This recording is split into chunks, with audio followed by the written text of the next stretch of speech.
नमस्ते दोस्तों, अंकित के नॉलेज कॉर्नर में आपका स्वागत है। मैं हूं अंकित, जिसकी बकवास आप फिर से सुनने के लिए आए हैं।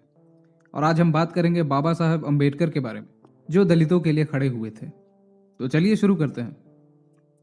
डॉक्टर भीमराव रामजी अंबेडकर, जिन्हें बाबा साहब अंबेडकर के नाम से भी जाना जाता है, एक मानवीय दर्शन के व्यक्ति थे। वे एक न्यायविद, एक समाज सुधारक, राजनीतिज्ञ और एक विचारशील दार्शनिक भी थे। आपको यह जानने के लिए उनके द्वारा लिखी गई किताबें पढ़नी होंगी कि लोग क्यों मानते हैं कि वह एक दार्शनिक भी थे। वह न केवल एक करिश्माई व्यक्ति थे, बल्कि क्रांतिकारी विचारों के भी थे। यह सच है कि भारत ने उनसे पहले सावित्रीबाई फुले, ज्योतिबा फुले और अन्य लोगों को देखा था, लेकिन वह अपने अलग स्तर पर थे। छुआछूत और जाति प्रतिबंध जैसी सामाजिक बुराइयों के खिलाफ एक ऐसे युग में उन्होंने कार्रवाई की जब उनका पालन नहीं करने पर उसे पाप माना जाता था। यह अपने आप में काबिल तारीफ है। उन्होंने अपने पूरे जीवन में दलितों और अन्य सामाजिक रूप से पिछड़े वर्ग के अधिकारों के लिए संघर्ष किया। उन्हें जवाहरलाल नेहरू के मंत्रिमंडल में भारत के पहले कानून मंत्री के रूप में भी नियुक्त किया गया था। 1990 में भारत के सर्वोच्च नागरिक सम्मान भारत रत्न से भी उन्हें सम्मानित किया गया। डॉक्टर अंबेडकर का जन्म भीमाबाई और रामजी के घर 14 अप्रैल 1891 को महू आर्मी कंटोनमेंट, मध्य प्रांत में, जो अब मध्य प्रदेश में है, वहां हुआ था। अंबेडकर के पिता भारतीय सेना में सूबेदार थे और 1894 में उनकी रिटायरमेंट के बाद परिवार मध्य प्रांत में सतारा चला गया। इसके कुछ समय बाद ही उनकी माता का देहांत हो गया। 4 साल बाद उनके पिता ने दोबारा शादी की और परिवार बॉम्बे में शिफ्ट हो गया। 1906 में एक 15 वर्षीय भीमराव की शादी 9 साल की लड़की रमाबाई से हुई थी। उनके पिता रामजी सकपाल का 1912 में बंबई में निधन हो गया। उन्हें अपने पूरे बचपन में जातिगत भेदभाव की समस्या का सामना करना पड़ा। हिंदू महार जाति से आने वाले उनके परिवार को उच्च वर्गों द्वारा अछूत के रूप में देखा जाता था। आर्मी स्कूल में भेदभाव और अपमान ने अंबेडकर को परेशान किया हुआ था। सामाजिक आक्रोश के डर से शिक्षक निम्न वर्ग के छात्रों को ब्राह्मणों और अन्य उच्च वर्गों से अलग कर देते थे। सतारा में स्थानांतरित होने के बाद उन्होंने एक स्थानीय स्कूल में दाखिला लिया, लेकिन स्कूल बदलने से एक युवा भीमराव की किस्मत नहीं बदली। वे जहां भी गए, भेदभाव ने उनका पीछा किया। यहां तक कि अमेरिका से वापस आने के बाद अंबेडकर को बड़ौदा के राजा के रक्षा सचिव के रूप में नियुक्त किया गया था, लेकिन उन्हें वहां भी अपमान का सामना करना पड़ा। अंबेडकर ने 1908 में एल्फिंस्टन हाई स्कूल से मैट्रिक पास किया। में अंबेडकर को एल्फिंस्टन कॉलेज में पढ़ने का मौका मिला। वहां उन्होंने 1912 में अर्थशास्त्र और राजनीतिक विज्ञान में स्नातक की पढ़ाई पूरी की। अंबेडकर ने बड़ौदा के गायकवाड़ शासक सयाजी राव तृतीय से भी 25 रुपए प्रति माह की स्कॉलरशिप प्राप्त की। उन्होंने अमेरिका में उच्च अध्ययन के लिए धन का उपयोग करने का निर्णय लिया। उन्होंने इकोनॉमिक्स की पढ़ाई करने के लिए न्यूयॉर्क में कोलंबिया विश्वविद्यालय में दाखिला लिया।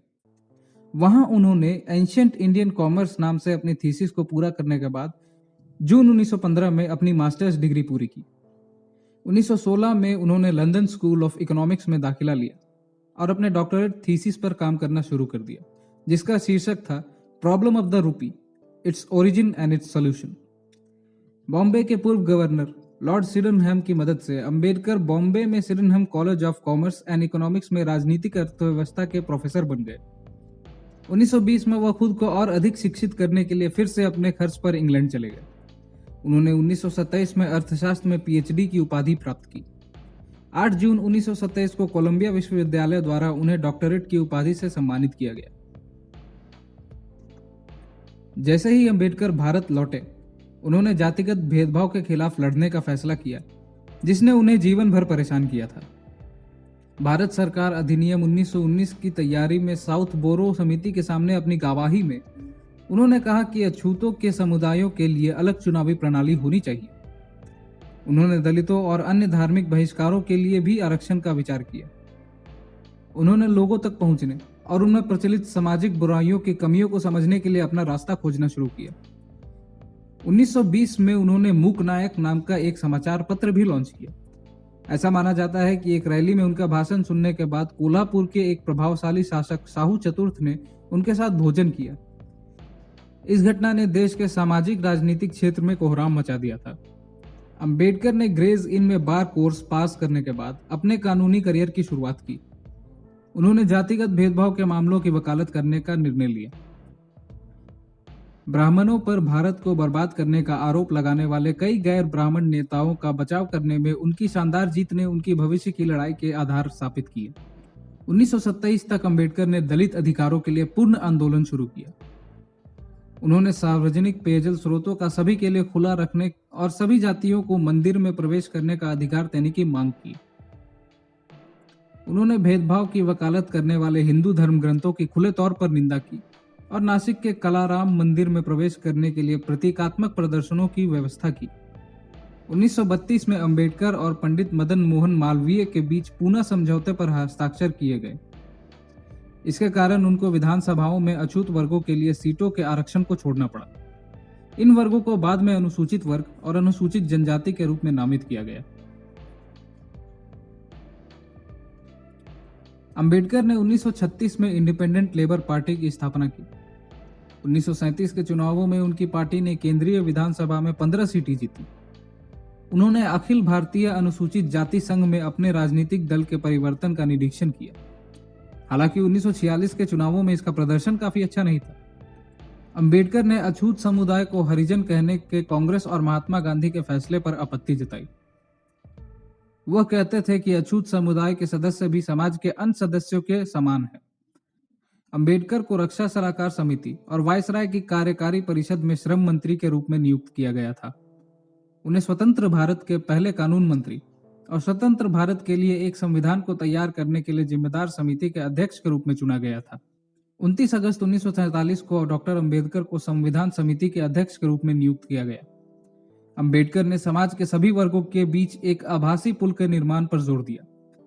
वह कहते थे कि यदि वर्गों के बीच अंतर पूरा नहीं किया गया तो देश की एकता को बनाए रखना मुश्किल होगा। उन्होंने जाति, लिंग और धार्मिक समानता पर विशेष जोर दिया।